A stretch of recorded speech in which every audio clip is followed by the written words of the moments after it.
আসসালামু আলাইকুম। ভালো আছেন আপনারা সবাই? মন খারাপ কেন জানি, গম্ভীর গম্ভীর মনে হচ্ছে, কষ্ট হচ্ছে নিচে নামতে, তাই না? এই দিনটা আপনাদের স্বার্থে, প্রতিষ্ঠানের স্বার্থে নয়, আপনাদের ব্যক্তি নিরাপত্তার স্বার্থে। আল্লাহ না করুন কখনো যদি প্রতিষ্ঠানে অগ্নিকাণ্ড দুর্ঘটনা ঘটে,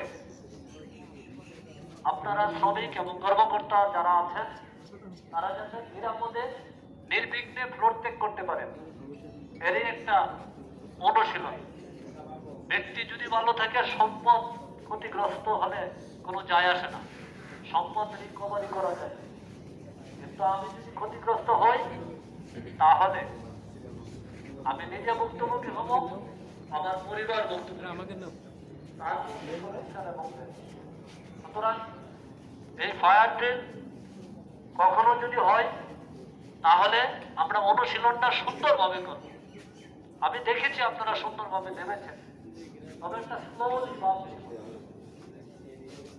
বলা হয়েছে আস্তে আস্তে আসেন, তাই না? আস্তে আস্তে বলতে একেবারে আস্তে নয়, দ্রুত আসবেন। তবে সেই দ্রুতটা যাতে আপনার বাধাগ্রস্ত না হয়, আপনি যাতে পরে না যান, আবার হাঁটবেন না যাতে সময় বেশি লাগে। আসার পথে কেউ কাউকে ওভারটেকিং করবেন না, কাউকে টেনেও ধরবেন না, আবার ধাক্কাও দেবেন না। আমার পরে সিঁড়িতে জ্যাম বাজানো যাবে না। এতে কি হবে, ভিতরে যারা আছে তারা আতঙ্কিত হয়ে যাবে। এখন হয়তো আপনি আগেই চলে আসছেন, দুর্ঘটনার সময় যে পিছনের ব্যক্তি যাচ্ছে আপনার। সুতরাং আমি যাই কিছু করব নিজের স্বার্থ বিবেচনা করে কার্যক্রম করব। অনুশীলন যদি সুন্দরভাবে হয়, দুর্ঘটনার সময় আপনাকে আর সিদ্ধান্ত নিতে হবে।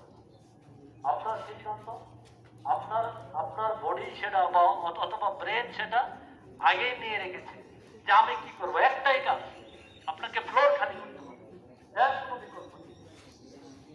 অর্ধেক আসার পর মনে হয়েছে মেশিনটা চালু করে আসছে বা একটা মোবাইল অথবা গুরুত্বপূর্ণ জিনিস দেখে আসছে, আবার ফিরে যাও, এটা কখনো ভুলেও চিন্তা করবেন না। প্রথমেই বলেছি সম্পদ নয়, জীবনকে সবচেয়ে গুরুত্ব দিতে হবে।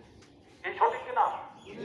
আমি যদি আহত হই তাহলে আমার কষ্ট হবে না, এই কথাটাই শুধু চিন্তা করবেন। আর যদি আপনি বাইরে আসতে পারেন, তারপর যদি সম্পদ ক্ষতিগ্রস্ত হয়, সেটা কোনো না কোনোভাবে কষ্ট বেশি করে সেটা পুনরুদ্ধার করা সম্ভব।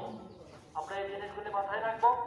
পাশাপাশি যে ভবনে আগুন লাগবে ওই ভবনটা আমরা আগে খালি করব, ওই ভবনের যে ফ্লোরে আগুন লাগবে ওই ফ্লোরটা আগে খালি করব। একটা ফ্লোর থেকে আরেকটা ফ্লোর, আরেকটা ভবনে আগুন যেতে কিন্তু সময় লাগে, মিনিমাম 20 থেকে 30 মিনিট সময় লাগে।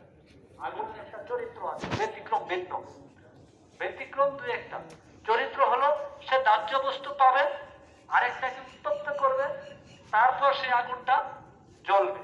সুতরাং সময় লাগে। তবে ব্যতিক্রম, যেমন কিছুদিন আগে আমাদের টঙ্গীতে একটা ঘটনা ঘটেছে, তারপর সীতাকুণ্ডে একটা ঘটনা ঘটেছে, সেটা বিস্ফোরণ। কেন? একটাই কারণ, আমাদের অপরিকল্পিত কার্যক্রম। আমি যেখানে যে দাহ্য বস্তু রেখেছি সেটার কি নিরাপত্তা সেটা আমরা দিতে পারি নাই, সঠিক তথ্য আমরা দিতে পারি না, এটার জন্য এই দুর্ঘটনা হয়। ওই দুর্ঘটনায় আমরা দেখেছি যে ফায়ার সার্ভিসের কর্মী অলরেডি 3 জন মারা গেছে, গতকালকে একজন লাস্ট মারা গেছে এবং একজন পাবলিকও মারা গেছে। কেন মারা গেছে? একটাই কারণ, সেটা অপরিকল্পিত। এই জন্য আপনার আশেপাশে যদি কোনো কেমিক্যাল অথবা আপনার সহজে দাহ্য বস্তু যেটা সহজে আগুনে জ্বলে যায়, সেটা অবশ্যই নিরাপদ এবং নির্বিঘ্নে রাখা যায়, সেই চিন্তা সবসময় আপনাদের সকলের মাথায় রাখতে হবে। দুর্ঘটনা ঘটলে ওই জায়গায় আমাকে যাওয়া যাবে না, অথবা কেউ যদি উদ্ধার অথবা অগ্নিশমন করতে আসে তাদেরকে সেটা অবগত করতে হবে। আমরা এই নিয়মগুলি অনুসরণ করব, ওই ফ্লোরটা আগে খালি করব, তারপর স্বাভাবিকভাবে যেহেতু আগুন ঊর্ধ্বমুখী আমরা ধারাবাহিকভাবে উপরের ফ্লোরগুলি